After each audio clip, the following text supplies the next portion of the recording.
News చూస్తున్నారు. దేశంలో మరోసారి కరోనా మహమ్మారి విజృంభిస్తుంది. అయితే కర్ణాటక, ఢిల్లీ, మహారాష్ట్రతో పాటు తెలుగు రాష్ట్రాల్లో కూడా కరోనా కేసులు నమోదవుతున్నాయి. అయితే ఇదే నేపథ్యంలో కొన్ని చోట్ల కూడా కరోనాతో కూడా ఇప్పటికే కొంతమంది చనిపోయినట్లు కూడా ఇప్పటికే డాక్టర్లు నిర్ధారించారు. అయితే ఢిల్లీ, మహారాష్ట్ర, కర్ణాటక, తమిళనాడు ఇలాంటి స్టేట్స్ లో కూడా రోజు రోజుకు కరోనా కేసులు, పాజిటివ్ కేసులు కూడా పెరుగుతున్నాయి. కరోనాతో మహారాష్ట్ర అదేవిధంగా కర్ణాటకలో కూడా 2 చనిపోయారు. కొత్త వేరియంట్లతో కూడా ఈ కరోనా అనేది వేగంగా వ్యాప్తి చెందుతుంది. ఈ కరోనా వైరస్ అయితే పాజిటివ్ వచ్చిన వ్యక్తుల నుంచి కూడా 1.1 1.8.1 LF7 వేరియంట్లను గుర్తించారు వైద్యులు. అదేవిధంగా కరోనా సోకిన వారిలో కూడా కొత్త లక్షణాలు కూడా ఉన్నట్లు కూడా చెప్తున్నారు. జ్వరంతో పాటు నీరసం, అలసట, అదేవిధంగా జలుబు, దగ్గు కూడా ఉన్నట్లు కూడా చెప్తున్నారు. తలనొప్పి, ముక్కు కారడం వంటి లక్షణాలు కూడా కనిపిస్తున్నాయంటూ కూడా ఇప్పటికే డాక్టర్లు చెప్తున్నారు. ఒకవేళ మీకు కూడా లేదా మీ చుట్టుపక్కల ఉన్న వాళ్ళకి కూడా ఇలాంటి లక్షణాలు, ఇంకోసారి చెప్తాను వినండి, ఇలాంటి లక్షణాలు, ఆ లక్షణాలు ఏంటి అంటే జ్వరంతో పాటు నీరసం, అలసట, జలుబు, దగ్గు, తలనొప్పి, ముక్కు కారడం వంటి లక్షణాలు ఉంటే ఖచ్చితంగా మీరు క్వారంటైన్లో ఉండి వెంటనే టెస్ట్ చేయించుకోండి, కరోనా టెస్ట్ చేయించుకోండి. దగ్గరలో ఉన్న డాక్టర్ హెల్ప్ తీసుకొని కరోనా టెస్ట్ ఏదైతే ఉందో ఆ కరోనా టెస్ట్ చేయించుకోండి. అయితే ఖచ్చితంగా ఇలాంటి లక్షణాలు మీకు కనిపిస్తే వెంటనే క్వారంటైన్లో ఉండి టెస్ట్ చేయించుకున్న తర్వాత ఒకవేళ కరోనా పాజిటివ్ అని తేలితే తగిన జాగ్రత్తలు తీసుకొని ట్రీట్మెంట్ తీసుకోవాలి అంటూ కూడా ఇప్పటికే డాక్టర్లు చెప్తున్నారు. అయితే మళ్ళీ కూడా ఖచ్చితంగా మాస్కులు ధరించాల్సిన అవసరం కూడా ఉంది. అదేవిధంగా శానిటైజ్ కూడా చేసుకోవాల్సిన అవసరం ఉంది. ఎందుకంటే కరోనా అనేది ఇప్పుడు వేరియంట్ మారిన తర్వాత బిగినింగ్ స్టేజ్లోనే మనము కాస్త జాగ్రత్తలు తీసుకుంటే, లైక్ శానిటైజ్ చేసుకోవడం, మాస్క్ పెట్టుకోవడం, బయట నుంచి వచ్చిన తర్వాత మనము మొత్తం కంప్లీట్గా ఫ్రెష్ అవ్వడం, ఒకవేళ బయట నుంచి ఏదైనా ఫుడ్ తీసుకొస్తే దాన్ని ప్రాపర్గా కడగటం, ఇలాంటి బేసిక్ జాగ్రత్తలు తీసుకున్నా కూడా ఆ చైన్ని మనం బ్రేక్ చేయొచ్చు. అండ్ ఆల్సో ఏదైతే కేసులు పెరగకుండా కూడా మనము జాగ్రత్తలు తీసుకోవచ్చు. అయితే ముందు జాగ్రత్తగా ఫస్ట్ మనం మన చేతులను తరచుగా శానిటైజ్ చేసుకోవాలి, నెంబర్ 1. అండ్ ఆల్సో మాస్కులు ధరించాలి. రద్దీగా ఉన్న ప్లేసెస్లో కావచ్చు, క్రౌడ్గా ఉన్న ప్లేసెస్లో కావచ్చు, మాస్కులు ధరించడం కంపల్సరీ. అండ్ ఆల్సో మీకు జ్వరం లేదా నీరసం, అలసట, జలుబు, దగ్గు, తలనొప్పి, ముక్కు కారడం వంటి లక్షణాలు కనిపిస్తే కంపల్సరీగా వెంటనే నెగ్లెక్ట్ చేయకుండా అండ్ మీ సొంత వైద్యం కాకుండా వెంటనే మీరు డాక్టర్ని సంప్రదించి కరోనా టెస్ట్ చేయించుకోండి. అండ్ దాని తర్వాత పాజిటివ్ వస్తే దాని తగిన జాగ్రత్తలు, అంటే ఆ ట్రీట్మెంట్ ఏంటి అని ట్రీట్మెంట్ తీసుకోండి, సొంత వైద్యం కాకుండా. ఎందుకంటే అప్పట్లో 2020లో కరోనా వచ్చిన తర్వాత కూడా చాలా మంది యూట్యూబ్లో సొంత వైద్యం అంటే కాషాయం తాగడం అని చెప్పో లేదా ఇతర సెల్ఫ్ మెడికేషన్ ఫాలో అయిన కేసెస్ కూడా చాలా నమోదయ్యాయి. అలా కాకుండా ప్రాపర్గా డాక్టర్ని కన్సల్ట్ అవ్వండి. అయితే ఇదే అంశానికి సంబంధించి మరింత సమాచారం మా ప్రతినిధి సాహిత్య అందిస్తారు.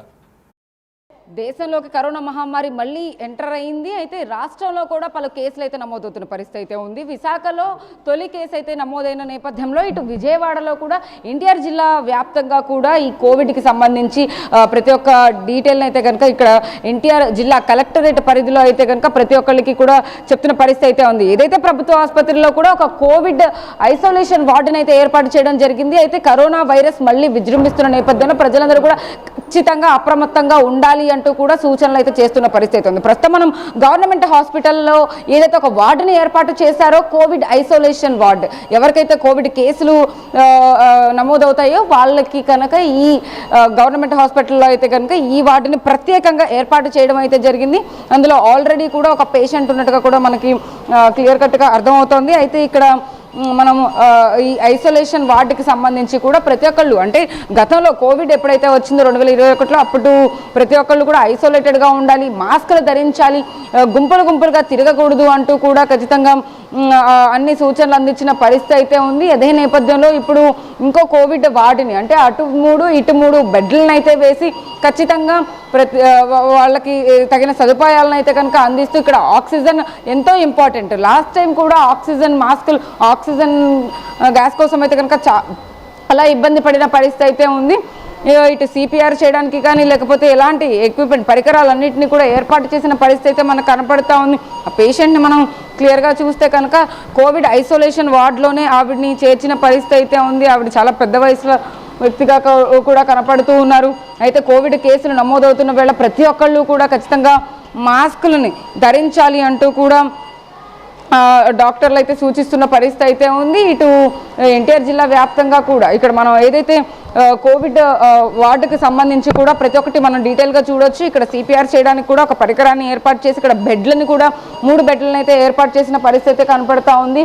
మనకి ఏదైతే ఆక్సిజన్ మాస్క్ సంబంధించి కానీ ఆ ఎక్విప్మెంట్ ఆ పరికరాన్ని కూడా మొత్తం చూడొచ్చు. చాలా పగడ్బందీగా అయితే కనుక ముందు నుంచే అన్ని జాగ్రత్తలు తీసుకోవాలి అంటూ కూడా ఇప్పటి నుంచే ప్రజలు ఎవరైతే కోవిడ్ బారిన పడి వాళ్ళు హాస్పిటల్కి వస్తారో వాళ్ళ కోసం అయితే కనుక అన్ని ఏర్పాట్లు చేసిన పరిస్థితి అయితే ఉంది. ఈ బెడ్లన్నీ కూడా కోవిడ్ ఎవరైతే సోకుతుందో వాళ్ళందరి కోసమే ప్రభుత్వ ఆసుపత్రిలో ప్రత్యేకంగా ఏర్పాటు చేసిన పరిస్థితి అయితే ఉంది. చాలా నీట్ అండ్ క్లీన్గా అయితే కనుక బెడ్షీట్స్ని కూడా ఉంచిన పరిస్థితి అయితే కనపడుతూ ఉంది. అయితే అన్నీ చూడొచ్చు. ఎందుకంటే కోవిడ్ టైంలో చాలా శుభ్రంగా ఖచ్చితంగా అందరూ ఉండాలి. ఎవరు కూడా మాస్కులు లేకుండా అయితే కనుక బయటకు వెళ్ళొద్దు అంటూ కూడా సూచనలు చూస్తుంది. ఇక్కడ చూడొచ్చు మనం శానిటైజర్తో పాటు కాటన్ ప్రతి ఒక్కటి కూడా మందులన్నీ కూడా చాలా నీట్గా అమర్చిన పరిస్థితి. ఇక్కడ గ్యాస్ సిలిండర్ చూడొచ్చు మనం ఏదైతే ఆక్సిజన్ కి సంబంధించి కూడా ఇప్పటికే అనేక ఇబ్బందులు ఎదుర్కొంటున్న పరిస్థితుల్లో గతంలో ఇప్పుడు మళ్ళీ అలాంటి ఇబ్బంది ఏమి ఉండకుండా అయితే కనుక ఈ కోవిడ్ వార్డులోనే ప్రత్యేకంగా అదనంగా ఇంకొక ఆక్సిజన్ సిలిండర్లను అయితే కనుక ఏర్పాటు చేసిన పరిస్థితి చూస్తున్నారుగా. నేను ఏదైతే మాస్క్ వేసుకున్నానో ప్రతి ఒక్కళ్ళు ఇలాంటి మాస్కులను అయితే ఖచ్చితంగా ధరించి బయటికి వెళ్ళాలి అంటూ కూడా ఇటు ఎన్టీఆర్ జిల్లా వ్యాప్తంగా కానీ ఇటు విజయవాడ కానీ ఏపీ వ్యాప్తంగా ఇప్పటికే ఏపీలో అనేక చోట్ల కోవిడ్ కేసులు అయితే నమోదవుతూ ఉన్నాయి. కాబట్టి ఖచ్చితంగా ఇలాంటి వాటిని ప్రతి ఒక్క దగ్గర కూడా ఏర్పాటు చేస్తూ ఉన్నారు. ప్రత్యేకంగా విజయవాడలో కూడా మాస్కులను అయితే ఖచ్చితంగా ధరించాలి అంటూ కూడా చెప్తున్న పరిస్థితి అయితే ఉంది. ఖచ్చితంగా మాస్క్ ఇంపార్టెంట్ కాబట్టి గుంపులుగా ఎక్కువగా తిరగకుండా ఏదైనా ఇంపార్టెంట్ పనప్పుడే ఖచ్చితంగా బయటికి వెళ్ళాలి అంటూ కూడా సూచనలు అయితే కనుక వినపడుతూ ఉన్నాయి.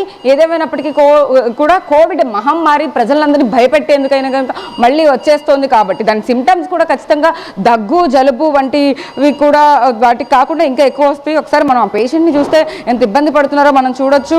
అయితే కోవిడ్కి సంబంధించి కూడా ఇప్పటికే అనేక సూచనలు అయితే వినపడుతూ ఉన్నాయి. ఇదే నేపథ్యంలో కోవిడ్ రావడానికి ముందుగానే ఎలాంటి సిమ్టమ్స్ ఉంటాయని కూడా ముందు నుంచే కూడా చెప్తూ ఉన్నారు. అయితే ఆ కోవిడ్ సిమ్టమ్స్ కూడా ఎలా ఉన్నాయి ఏంటి అనేది కూడా డాక్టర్లు ఇప్పటికే ప్రతి ఒక్కరికి సూచిస్తున్న పరిస్థితి అయితే కనపడతా ఉంది. అయితే ఫస్ట్ అది దగ్గు జలుబు జ్వరంతో పాటు ఇటు కళ్ళ కలకలు కూడా వచ్చే అవకాశం ఉన్నట్టుగా కూడా కనపడతా ఉంది. అయితే ఈసారి వచ్చే కోవిడ్ వేరియంట్కి సంబంధించి కూడా ముందుగానే జాగ్రత్తలు తీసుకోవాలంటూ కూడా డాక్టర్లు సూచిస్తున్న పరిస్థితి అయితే ఉంది. కాబట్టి ఖచ్చితంగా అందరూ దీన్ని ఖచ్చితంగా పాటించాలి అంటూ కూడా అన్నీ వినపడుతున్నాయి. ఈ వార్తకి సంబంధించి కూడా ముందుగానే సూచనలు అందిస్తూ ప్రతి ఒక్కరిని అప్రమత్తం అయితే చేస్తున్నారు. ప్రతి ఒక్క ప్రాంతంలో కూడా ఇలా ఏదైతే ఎక్కడైతే కోవిడ్కి సంబంధించి కూడా ఎక్కడైతే ఆనవాళ్ళు కనపడుతూ ఉంటాయో ఆ ఆనవాళ్ళకి సంబంధించి కూడా ముందు నుంచి జాగ్రత్తలు తీసుకోవాలంటూ కూడా చెప్తున్న పరిస్థితి అయితే కనపడుతూ ఉంది. కాబట్టి ఖచ్చితంగా దగ్గు జలుబు జ్వరం లాంటివి ముందు నుంచే బాడీ పెయిన్స్ కానీ లేకపోతే ఇంకా కళ్ళ కలకలు కూడా ఈసారి యాడ్ ఆన్గా కనపడుతూ ఉంది. ఇలాంటివన్నీ ఏమైనా సిమ్టమ్స్ కనపడితే ఖచ్చితంగా అంతకుముందు గతంలో మనకి స్మెల్ కోల్పోవడం కానీ టేస్ట్ కూడా రాకపోవడం ఇలాంటివన్నీ కూడా సిమ్టమ్స్ ఉండేవి. ఇప్పుడు కూడా అలాంటి సిమ్టమ్సే ఖచ్చితంగా వస్తాయి. కాబట్టి డాక్టర్లు ఇంకా దీని గురించి ఏం చెప్తారు, ఇంకా ఎలాంటి జాగ్రత్తలు తీసుకోవాలని చెప్తారు అనేది కూడా వేచి చూడాలి. మొత్తంగా అయితే కనుక విజయవాడలో ఈ కోవిడ్ వార్డు ఐసోలేషన్ వార్డుని అయితే మనం చూపించే ప్రయత్నం బిగ్ టీవీ అయితే చేస్తుంది. ఖచ్చితంగా బిగ్ టీవీ నుంచి కూడా అందరికీ ఒకటే విన్నపం, అందరూ చాలా జాగ్రత్తగా ఉండండి. మళ్ళీ కోవిడ్ మహమ్మారి అందరి ఇళ్లలోకి రాబోతుంది కాబట్టి ఖచ్చితంగా ముందుగానే మాస్కులు ధరించి అందరూ కరోనాని ఖచ్చితంగా తొలగించే విధంగా అయితే కనుక అందరూ జాగ్రత్తలు తీసుకోవాలంటూ కూడా ఇటు డాక్టర్లు కానీ ఇటు బిగ్ టీవీ తరపు నుంచి మేము కూడా చెప్తున్న పరిస్థితి ఉందని చెప్పొచ్చు. వీడియో జర్నలిస్ట్ శివరామకృష్ణ సాహిత్య బిగ్ టీవీ విజయవాడ నుంచి.